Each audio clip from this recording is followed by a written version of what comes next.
Selamat datang di Ngobrol Bareng bersama saya, Yudi Oktav.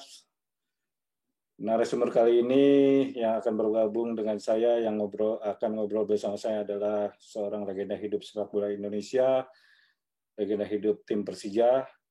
Namun yang akan kita bahas ulas adalah sisi lain dari di luar soal sepak bola, soal hobi-hobinya. Banyak sekali hobi-hobinya. Yang menarik adalah salah satunya masak-memasak. Kita akan ngobrol bersamanya sebentar lagi. Akhirnya, apa kabar? Ya, baik, Mas. Apa kabar? Baik, lagi sibuk apa? Ya, sibuk memanage sebuah tim yang tidak jadi main. Seperti biasa ya, lagu-lagu. Kapan jadinya? Kabar terbaru, PSSI memutuskan atau PT Liga memutuskan bahwa Liga akan diputar di bulan Februari tahun 2021. Oh, Februari. Nah, tapi masalahnya saya ini belum tahu nih apakah sistemnya melanjutkan atau musim yang baru gitu, karena kan udah beda tahun. Kita belum tahu. Jadi kemarin kan baru beberapa pertandingan belum tentu dihitung lagi, berarti agak kemungkinan besar sih secara fairnya atau secara ininya mungkin akan di musim baru kali ya. Ya, kemungkinan musim baru gitu ya. Tergantung dengan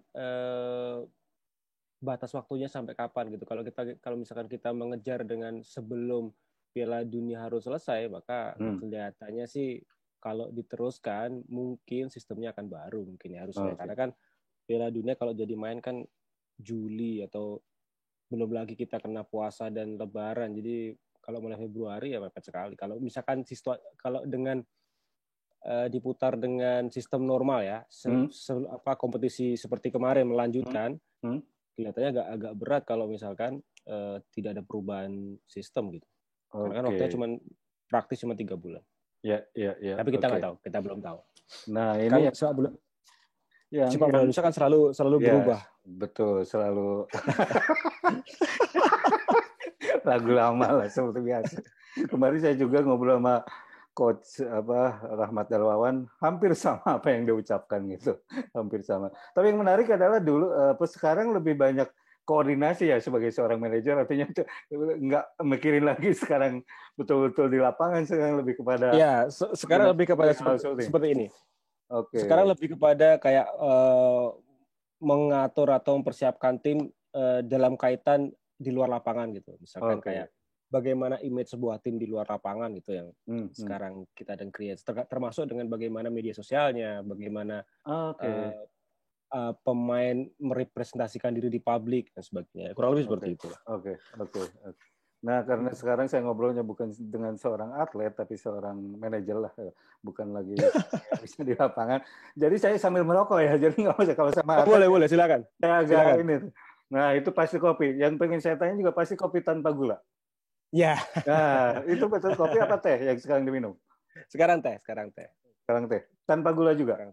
Tanpa gula. Nah, kenapa? Langsung aja ke pertanyaan-pertanyaan yang sisi lain dari Mas BP itu. Kenapa kalau ngopi sama ngeteh itu nggak pakai gula? Sebenarnya begini, karena dari silsilah ibu itu ada gula ya, ada diabetes gitu. Oke. Walaupun sebenarnya sebagai atlet memang saya masih perlu asupan kadar gula ya. Kadar gula ya. Cuman saya mulai menjaga lah, mulai mengurangi sampai akhirnya pada tahap kalau minum manis itu jadi enek gitu. Oh, oke. Lebih suka kalau tawar gitu, walaupun mungkin kopi. Mungkin kalau kopi mungkin agak sedikit lah ya gitu. Tapi kalau teh emang benar-benar tawar. Jadi awalnya karena mulai menjaga. Menjaga ya. Akhirnya lama-lama jadi merasa kok lebih enak. Akhirnya kalau teh manis malah jadi enak. Oke. Gitulah. Oke, di luar itu apa yang ingin kita kupas, saya bahas itu ya memang di luar sepak bola. Kalau sepak bola seperti biasa lah, unpredictable gitu bosannya. Dan juga selalu sulit diprediksi dan sulit dibicarakan gitu. Oke. Iya. Saya ingin mengupas di luar soal atau kebiasaan hobi Mas BP. Yang menarik kan salah satunya, ada beberapa yang ingin saya tanya. Salah satunya adalah memasak. Memasak, kok bisa gitu ke memasak? Kenapa sih awalnya gimana Mas BP? Sebenarnya begini, mungkin kalau semua orang itu awalnya saya pikir dalam banyak hal itu bisa karena terpaksa gitu. Termasuk juga saya. Jadi saya tuh umur 15 tahun itu diusir dari rumah. Dia udah mulai tinggal di luar. Oh. Mulai tinggal di luar. Oke. Di Klat ya? Ya, jadi kelas 3 SMP itu saya udah mulai tinggal di luar rumah, di asrama, ya seperti layaknya asrama kalau semua jatah makanan itu kan selalu terbatas lah. Terbatas lah ya. Apalagi saya ingat betul waktu itu uang saku bulanan kita itu 30.000. Jadi per hari. Itu banyak itu. Per bulan. Oh, per bulan. Per bulan. Jadi per bulan 30.000. Berapa itu kental dulu?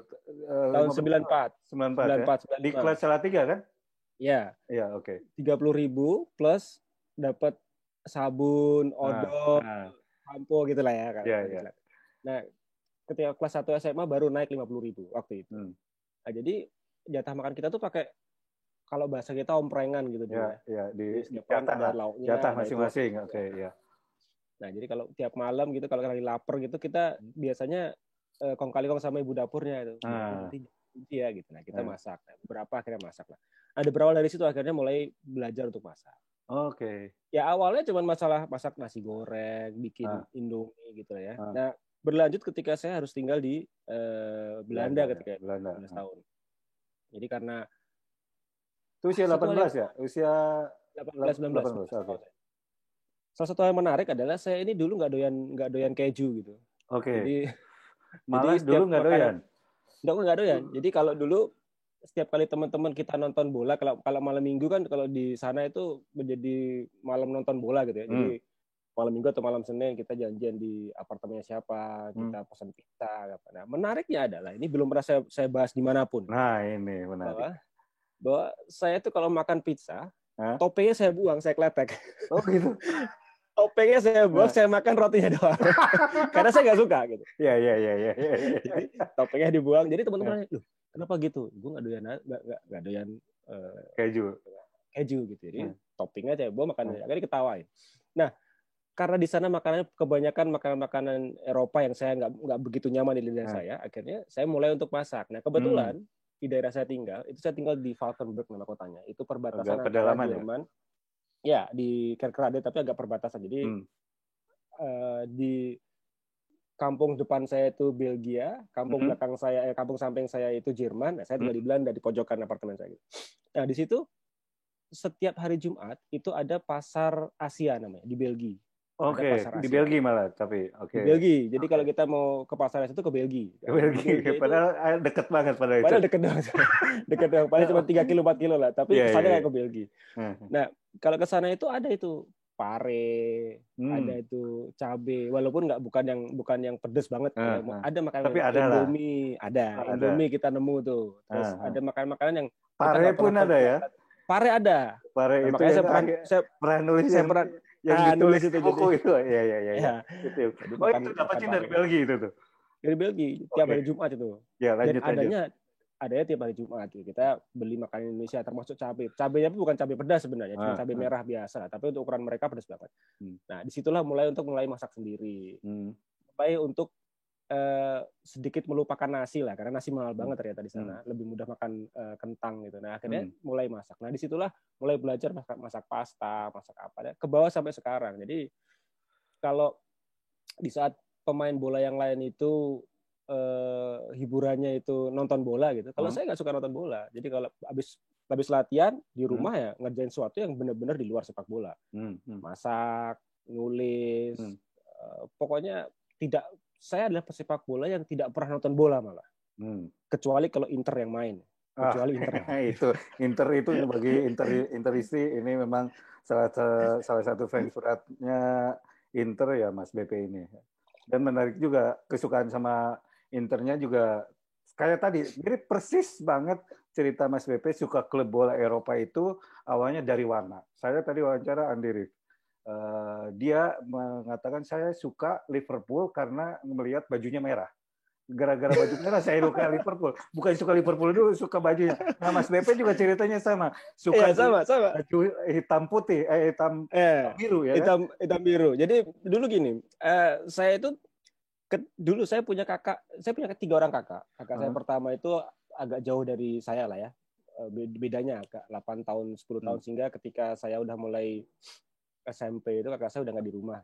Kakak saya pertama dan kedua itu nggak di rumah. Nah, kakak saya ketiga itu jaraknya nggak begitu jauh. Sehingga ketika saya masih baru-baru belajar main sepak bola, dia masih di rumah. Jadi saya itu sebenarnya lebih kepada sifat kompetitif saya dengan dia sebenarnya. Jadi ketika itu zaman-zaman tahun 90-an itu lagi top-topnya trio Belanda. Iya, AC Milan. Kakak saya itu fans AC Milan. Ya, jadi salah satunya adalah saya nggak pengen sama dia, itu satu. Yang kedua adalah memang saya nggak suka warna merah gitu. Jadi ketika itu ke pasar, ibu saya itu beli nasi jagung, dibungkusnya pakai daun, terus bawahnya itu ada koran bekas gitu. Kertas dari koran. Iya. Nah, pas saya buka setelah makan, saya buka, loh ini kok ada pemain bola. Ini waktu itu Frank Rijkaard sama Lothar Matthäus. Saya ingat betul. Nah, saya lihat, ini AC Milan. Gambarnya di kertas itu. Gambar di kertas itu adalah lagi duel karena mau derby waktu itu. Setelah derby lah ya, karena soalnya itu kurang lama lah. Jadi Lothar Matthäus dan Frank Rijkaard. Nah, itu bilang, kalau kakak saya Milan, saya harus pilih Inter Milan nih, karena warnanya bagus. Lawannya. Di samping itu memang saya suka warna biru. Jadi itulah awal saya suka Inter Milan. Saya nggak ngerti pemainnya siapa, saya nggak tahu ketika itu ternyata dia juara Serie A, saya nggak tahu. Sampai sekarang pun saya nggak pernah peduli pemainnya siapa. Tapi karena kecuali kalau dia ganti baju, mungkin saya pindah ganti tim lain. Usia berapa tuh? 10-an lah, 10-11 tahun lah ya. Tahun 90-91-an. Masih SD banget ya? Masih SD. Oke. Menarik. Lanjut masih ke soal masakan ya. Masakan apa? Tapi semakin kesini masakannya kayaknya semakin expert gitu. Yang dimasak tuh semakin masakan Italia, masakan Prancis, masakan yang Eropa banget gitu. Itu proses belajarnya gimana? Karena gini, biasanya kalau hal yang paling mendasar, kalau masakan Eropa itu lebih sederhana bumbunya. Iya, benar. Lebih gampang gitu. Kalau misalkan Indonesia kan, kalau misalkan masak rendang itu berbagai macam bumbunya banyak banget itu. Hampir semua bumbu masuk. Nah, kalau Eropa itu lebih kepada yang minimalis gitu lah. Nah, awalnya dari situ. Awalnya karena, dan kalau belajar di YouTube kan gampang kalau masakan Eropa gitu. Kita tinggal lihat, bumbunya apa, kita praktekin dan sebagainya. Nah, akhirnya saya lebih condong ke masakan Eropa karena memang lebih gampang, terus nggak ribet gitu, terus lidah saya cocok gitu. Walaupun kalau kuliner tetap masakan kampung. Masakan Indonesia. Kalau kuliner masakan Indonesia, tapi kalau masakan Eropa. Tapi secara rasa juga kan saya pernah ngerasain beberapa kali gitu, masakan Eropanya tuh Eropa banget gitu. Artinya kan Mas Pepe juga pasti. Kan saya pernah tinggal di Eropa. Itu nggak bisa dipungkiri ya. Lidah tetap ada, maksudnya lidah Eropa tetap ada dong. Iya kan, pernah tinggal di Eropa. Nempel. Artinya rasanya juga rasa Eropa gitu. Maksudnya tes rasanya, kemudian penyajian juga bagaimana membentuk, karena ya orang semakin kesini semakin melihat Mas BP sebagai dengan Instagramnya Nekat Chef-nya gitu, branding Nekat Chef-nya kan sudah mulai dikenal gitu. Artinya benar-benar karena nekat tadi itu sebenarnya. Tapi menariknya begini, Mas. Begini, bahwa saya itu kadang-kadang menghabiskan waktu beberapa lama di dapur itu nggak kerasa gitu. Karena memang karena seneng tadi ya, mungkin awalnya karena seneng makan juga. Jadi nyoba-nyoba, ngeblend bumbu ini dengan ini, jadi ternyata white sauce tuh begini, enaknya tambahin ini, tambahin. Jadi seneng aja gitu. Jadi kadang-kadang kalau misalnya saya di dapur itu istri sama anak saya usir, jangan sih. Tapi lucunya, atau yang paling nggak disuka sama istri saya adalah setiap kali saya ke dapur itu berantakannya luar biasa. Karena semua saya turunin, saya turunin semua, saya cobain. Jadi giliran bersihin dia lagi. Nah, itulah menariknya masak itu, karena sering nyoba ini nyoba itu, terus mengkombinasikan terus belajar lihat platingnya bagaimana. Yang makan ya mereka juga. Dan alhamdulillah sih, menurut saya sih oke lah. Enak. Tapi benar. Saya pernah mikirnya tiramisu ini juga menarik karena variannya banyak gitu, bukan hanya ke daging tiba-tiba ke tiramisu, nekat miso gitu. Artinya iya. apa ya, variannya tuh yang dicoba dimasak atau disajikan itu sangat banyak gitu. Itu kan memerlukan energi. Kalau gini, kalau dessert itu sebenarnya lebih kepada itu kesukaan Dewi sebenarnya. Dewi pengen bikin, karena dia suka tiramisu, dia bilang bikin tiramisu bisa nggak gitu. Terus ditantangin, saya bikin. Ditantangin, oke. Nah, terus Ternyata dia bilang, bisa, bahkan dijual juga bisa. ya, pesen-pesen juga. Saya cobain, ternyata banyak pesan. Saya cobain ke teman-teman, gue pesen dong, akhirnya banyak pesan. Nah, akhirnya sempat bikin hampir tiap hari. Tapi karena kemarin sempat berhenti karena waktunya udah mulai latihan, akhirnya bikin seminggu sekali. Nah, sekarang tiap weekend kita pre-ordernya gitu. Oh, pre-order. Sesempatnya aja. Pre-order mas kadang-kadang sampai 3.000, 5.000 saya tunggu dulu. Luar biasa. Emang kayaknya Mas Bebe itu banyak kebisanya. Kalau kata Sunda kebisanya banyak sekali. Masak, kemudian. Nah, saya pengen tahu masakan apa yang menurut Mas Bebe yang bisa dibuat itu yang paling oke gitu, paling enak dari sisi rasa, masaknya juga menikmati, atau ya paling, atau mungkin apa ya, handicapnya paling sulit atau apa, pasti ada gitu. Ya sebenarnya banyak sih ya. Cuman kalau saya paling sering dan banyak teman-teman yang kadang-kadang minta tolong gitu, saya biasanya lebih ke steak, pasta, potato gratang gitu, terus bikin white sauce, terus bikin mushroom soup. Nah itu saya lebih condong ke sana sekarang gitu. Dan itu lebih mudah. Artinya bahannya nggak terlalu sulit. Terus saya udah banyak belajar di area situ lah, sehingga saya udah kasarnya merem udah bisa lah gitu ya. Ya artinya menyebut chef juga udah berani lah sekarang ya. Iya. Walaupun tetap ada nekatnya depannya. Itu kan saru aja, tapi chef itu udah ya sanggup lah, udah mampu, udah pede. Tinggal nunggu undangan dari Master Chef aja ini. Iya.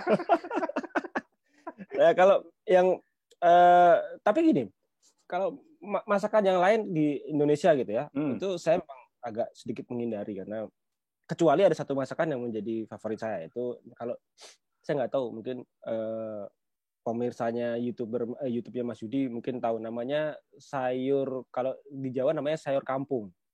Sayur kampung itu apa? Dapur tuh gini, tempe, tahu, dikasih cabai yang banyak banget, dikasih santan, kental gitu. Itu namanya, kalau di kampung namanya jangan deso atau sayur kampung gitu. Jadi sayur tempe, tahu, cabainya banyak, dikasih santan. Biasanya ditambahin sama kayak kulit ditambahin kulit gitu, enggak? Enggak, daun kucai, terus sama teri Medan gitu. Nah, itu kalau di kampung makanya pakai nasi tiwul. Nasi tiwul itu nasi dari singkong. Singkong ya? Di Wonogiri biasanya. Nah, kalau itu saya masih sering masak. Barusan. Nah, saya belum pernah nyoba. Itu kalau yang ini belum pernah nyoba, dan kayaknya minta dikirim kalau itu. Nanti tak kirimin. Karena ini agak special occasion ini bikinnya kalau ini. Gitu. Ya. Sama tiwul, sama nasi singkong ya. Makanya, nasi singkong ya. Jadi singkong itu dijemur, terus diparut, nah baru dimasak. Dimasaknya barengan apa dipisah? Enggak. Dimasak kayak nasi gitu. Enggak, tetap kayak nasi. Oke. Nah, jadi singkong dibelah, dijemur sampai kering gitu, baru diparut. Nah, baru dikukus kayak nasi gitu. Kayak nasi. Oke, menarik. Enak ya? Kebayang, saya lagi ngebayang tadi pedes-pedesnya sama tahu tempenya sama teri medanya itu. Ya. Kayaknya mantap banget. Namanya sayur kampung, jangan deso kalau kita bilang. Oh gitu. Oke. Apalagi masakan yang secara apa ya, personal tuh sangat ini banget ya, atau salah satunya yang menarik tuh kayak waktu ditulis di buku itu soal apa namanya? Pare. Kenapa pare dimasak waktu itu? Kalau pare lebih kepada ini. Itu masakan masa kecil saya gitu. Saya kebetulan di keluarga saya itu semuanya suka pahit gitu, suka pare. Pare itu pahit. Gitu. Banyak orang nggak suka, tapi saya suka karena itu apa ya, seperti merefresh atau memori lah, mengingat. Old memory lah ya gitu, kalau pare gitu. Jadi Itu salah satu makan favorit saya pare itu. Jadi tumis pare biasa aja gitu. Bahkan saya sering beberapa kali nemu ada satu restoran Padang. Ini unik nih. Saya di banyak tempat saya nemu tumis pare itu yang paling enak malah di restoran Padang. Oh iya, di restoran Padang tumis pare. Iya, tumis pare di restoran Padang. Ini saya sebut mereknya boleh kan? Boleh, bebas di sini. Saya ngerokok juga bebas. Di mana? Kita bebas. Di Sari Ratu. Di Sari Ratu. Di Plaza Senayan itu apa sih? Yang di parkiran itu? Iya, di parkiran. Iya, Sari Ratu. Nah, ya itulah. Kalau salah juga nggak apa-apa. Pokoknya ada restoran di Plaza Senayan di itu. Restoran di Plaza Senayan di bawah. Sari Bundo kalau nggak salah. Ya itulah pokoknya. Kita pernah makan di situ juga kalau nggak salah ya. Kita pernah ketemu makan di sana kalau nggak salah. Iya, pernah. Nah, di situ itu adalah oseng parenya paling enak menurut saya. Oh, oke. Di restoran Padang. Jadi kalau saya ke sana biasanya malah pesannya bukan yang lain-lain tapi yang lain-lain itu dulu. Yang pertama pasti harus ada itu dulu. Itu minimal 3 porsi dulu. 3 porsi. 3 porsi. Mantap. Nah, selain itu, restoran mana lagi yang menurut Mas Pepe ada khas yang kayak seperti tadi yang pernah Mas Pepe itu kan kulinernya luar biasa gitu, ke daerah manapun pasti yang ini salah satu kelebihan atau keuntungan dari berprofesi sebagai seorang atlet itu bisa mengunjungi banyak daerah. Betul. Banyak daerah, tidak hanya di Indonesia tapi juga kalau kita beruntung sampai ke luar negara lah ya kan, misalkan kita bermain di level lebih tinggi. Nah, salah satu cara mempelajari budaya daerah itu paling cepat melalui makanan. Nah, itulah kenapa saya sering makan. Walaupun ini sekali lagi ini saya jujur saya katakan bahwa itu bukan contoh yang baik ya, karena walau bagaimanapun seorang atlet makanya mungkin harus lebih teratur. Jagalah. Tapi saya jujur memang bukan atlet yang terlalu menjaga itu, walaupun frekuensinya mungkin juga tidak terlalu sering. Tapi apapun itu tidak bagus. Nah, banyak daerah yang di Indonesia ini yang makanan-makanannya unik sebenarnya. Kayak misalkan saya pernah nemu makanan di Wamena, itu namanya udang selingkuh.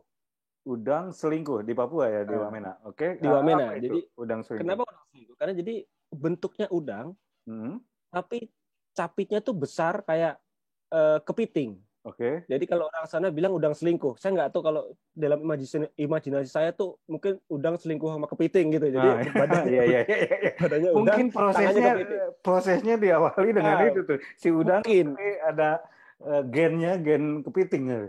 Nah, itulah kenapa mereka bilangnya udang selingkuh, dan itu di grill biasa aja itu enak banget. Oke. Dibakar biasa aja itu di Papua.